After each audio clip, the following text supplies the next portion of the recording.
그 이후로 저는 새로운 도전을 시작했어요. 동네 문화센터에서 그림을 배우기 시작했죠. 70년을 살면서 붓을 한 번도 잡아본 적이 없는데 이제야 처음 그림을 그려봅니다. 처음엔 서툴렀어요. 선도 제대로 못 그었죠. 하지만 그게 뭐 어때요? 누가 제 그림을 평가하나요? 전시회에 낼 것도 아니고 그냥 제가 좋아서 하는 거예요. 순자 씨도 함께 등록했어요. 우리는 수업 후에 카페에 가서 서로의 그림을 보여주며 깔깔거리고 웃어요. 이게 뭐야? 사람이야, 강아지야? 너 그림은 더하다. 이런 농담을 주고받으면서요. 이게 얼마나 행복한지 아세요? 요즘 젊은 사람들이 하는 거 있잖아요. 셀카 찍고 SNS에 올리고 그런 거요. 저희도 해요. 손주들이 깜짝 놀랄 거예요. 할머니가 인스타그램을 한다고 하면요. 순자 씨가 먼저 시작했어요. 우리도 추억 남기자고 하더라고요. 그래서 우리는 어디 가든 사진을 찍어요. 공원에서도 찍고 카페에서도 찍고 그림 그릴 때도 찍어요. 처음엔 어색했어요. 72살의 셀카라니 우습지 않나 싶었죠. 하지만 찍고 나서 보니까 좋더라고요. 우리도 이렇게 웃으며 살고 있구나, 우리 인생도 기록할 가치가 있구나 하는 생각이 들었어요. 누가 뭐래요? 늙었다고 사진 찍으면 안 되나요? 또 하나 제가 요즘 빠진 게 있어요. 독서예요. 젊었을 때는 책 읽을 시간이 없었어요. 살림하고 애들 키우고 남편 뒷바라지 하느라 하루가 어떻게 가는지 몰랐거든요. 그런데 이제는 시간이 있어요. 그래서 도서관에 가입했어요. 일주일에 두세 번은 도서관에 갑니다. 거기서 책도 빌리고 신문도 보고 가끔은 그냥 앉아서 사람 구경도 해요. 도서관에 가면 제가 세상과 연결되어 있다는 느낌이 들어요. 아직도 배울 게 많고 알고 싶은 게 많다는 걸 느끼죠. 나이가 들었다고 배움을 멈출 필요는 없잖아요. 어느 날 버스를 타고 가는데 문득 이런 생각이 들었어요. 나는 지금 행복한가? 예전보다 행복한가? 그리고 놀랍게도 답은 그렇다였어요. 지금이 더 행복해요. 자식들이 어렸을 때보다, 남편이 있었을 때보다, 모든 게 완벽했던 그때보다 지금이 더 행복합니다. 왜일까요? 그때는 항상 누군가를 위해 살았거든요. 누군가를 만족시키기 위해, 누군가의 기대에 부응하기 위해 살았죠. 하지만 지금은 제 마음대로 살아요. 오늘 뭐 먹을지, 어디 갈지, 누구를 만날지 전부 제가 정해요. 이 자유가 얼마나 소중한지 아세요? 70년 만에 처음 느껴보는 자유예요. 가끔 이런 생각을 해요.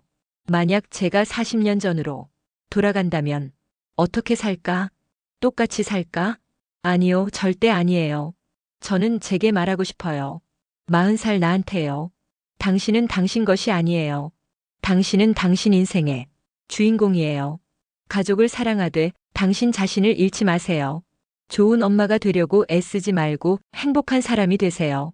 왜냐하면 행복한 사람이 좋은 엄마가 될 수 있으니까요. 하지만 그때의 저는 이 말을 이해하지 못했을 거예요. 이건 나이가 들어야 많은 것을 겪어봐야 알 수 있는 진리니까요. 그래도 괜찮아요. 늦었지만 지금이라도 알았으니까요. 몇 달 전에 제가 아팠어요. 심각한 건 아니었지만 입원을 해야 했죠. 병원에 누가 왔을까요? 순자 씨가 제일 먼저 왔어요. 그 다음에 노인정 친구들이 왔고요.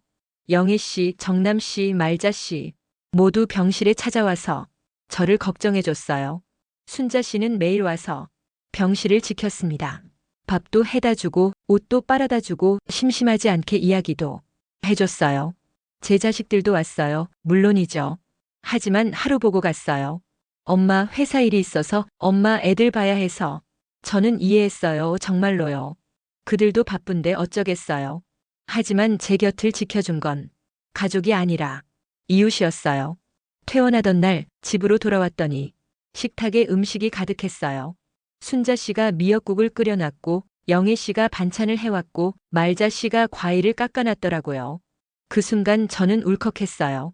이 사람들이 제 진짜 가족이구나 싶었거든요. 피 한 방울 안 섞였지만 이들이 진짜 제 가족이에요. 가족의 의미가 뭘까요? 피를 나눈 사이? 아니요. 함께 시간을 보내고 서로를 걱정하고 필요할 때 곁에 있어주는 사이.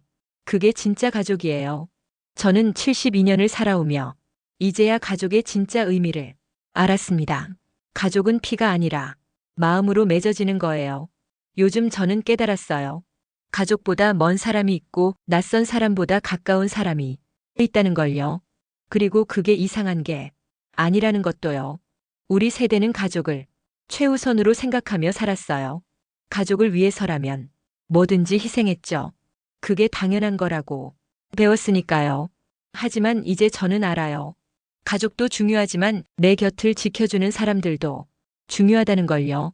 매일 만나서 인사하는 이웃, 함께 차를 마시는 친구, 같이 산책하는 동료.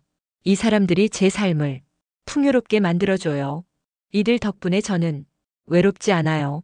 이제 자식들과의 관계도 편해졌어요. 더 이상 기대하지 않으니까요. 일주일에 한 번 통화하면 충분해요. 한 달에 한 번 보면 고마워요. 명절에 못 오면 어때요? 또 볼 날 있는데요. 이렇게 생각하니 마음이 훨씬 편해졌어요. 아이들도 부담을 덜 느끼는 것 같아요. 제가 괜찮아 바쁘면 바쁜 대로 살아라고 하니까요. 그러자 오히려 아이들이 더 자주 연락하더라고요. 신기하죠? 매달리지 않으니까 더 가까워진 거예요. 제가 제 삶이 있고 아이들은 아이들 삶이 있어요. 그걸 인정하니까 서로 편해진 거죠. 이게 건강한 관계 아닐까요? 다음 달에 순자 씨랑 여행을 가기로 했어요. 강릉이요. 바다를 보러 가는 거예요. 둘이서요. 72살의 친구랑 여행이라니 상상이나 했겠어요? 옛날 같았으면 상상도 못했을 일이죠. 늙은이가 무슨 여행이야, 자식들한테 짐만 될 텐데. 이렇게 생각했을 거예요. 하지만 이제는 달라요. 우리도 살 권리가 있어요. 우리도 즐길 권리가 있고요. 나이가 많다고 인생이 끝난 게 아니에요. 오히려 이제부터가 진짜 제 인생일지도 몰라요. 누군가를 위해 사는 게 아니라 저를 위해 사는 인생이요. 생각만 해도 설레요. 바다를 보면 뭘 느낄까요? 어떤 이야기를 나눌까요? 다음 이야기는 3부에서 계속됩니다.